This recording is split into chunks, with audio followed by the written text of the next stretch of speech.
நெல்லையில் பைக்கில் சென்று கொண்டிருந்த நீதிமன்ற ஊழியர் மீது மாடு மோதியதில் விபத்தில் சிக்கி அவர் உயிரிழந்த நிலையில் மாநகரில் சுற்றித் திரிந்த 40க்கும் மேற்பட்ட மாடுகள் பிடிபட்டுள்ளன.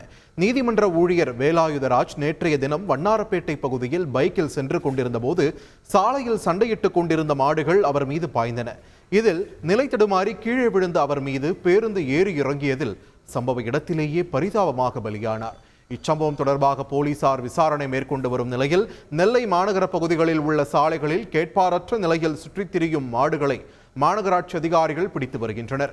சுகாதார ஆய்வாளர்கள் தலைமையில் குழு அமைக்கப்பட்டு 40க்கும் மேற்பட்ட மாடுகள் இதுவரை பிடிக்கப்பட்டுள்ளன. மாடுகளின் உரிமையாளர்கள் யார் என கண்டறியப்பட்டு அவர்கள் மீது வழக்கு பதிவு செய்ய நடவடிக்கை எடுக்கப்பட்டு வருகிறது. மாடு முட்டியதால் விபத்து ஏற்பட்டு நீதிமன்ற ஊழியர் பலியான நிலையில் அவரது குடும்பத்திற்கு மாட்டின் உரிமையாளரிடம் இருந்து நஷ்ட ஈடு பெற்று தந்து கடும் நடவடிக்கை எடுக்க வேண்டும் என பொதுமக்கள் வலியுறுத்தியுள்ளனர். இதே மாதிரி ஒரு செய்தியில் அடிக்கடி எல்லா பக்கமும் நடக்கக்கூடிய விஷயமா இது இருக்குது. அதனால் மனித உயிர்கள் அதிகமாக உயிரிழப்புகள் ஏற்படுறதுக்கு காரணமாக இருக்குது. இதுக்காக வேண்டிய தனி கவனம் செலுத்தணும்.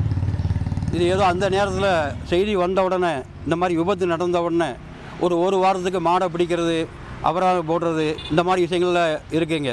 ஆனால் அதுக்கப்புறம் அதை விடுறதுனால அந்த மாட்டுக்காரர் திருப்பி அந்த மாட்டை வெளியே விடுறாரு. ஆனால் அவருக்கு எந்த நஷ்டமும் இல்லை. ஆனால் அவருக்கு உயிர் போன உயிர் திரும்பி வருமா? அதனால் இது விஷயத்தில் ரொம்ப கவனம் செலுத்தணும் அரசு துறைகள்.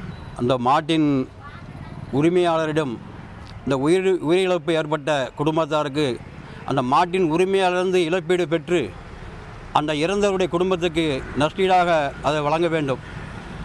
மேலும் சரியாக கடுமையான நடவடிக்கை அவர் மீது எடுக்க வேண்டும்.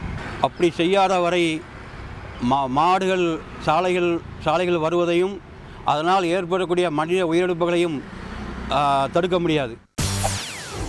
செய்திகளை உடனுக்குடன் தெரிந்து கொள்ள உடனே சப்ஸ்கிரைப் பண்ணுங்க.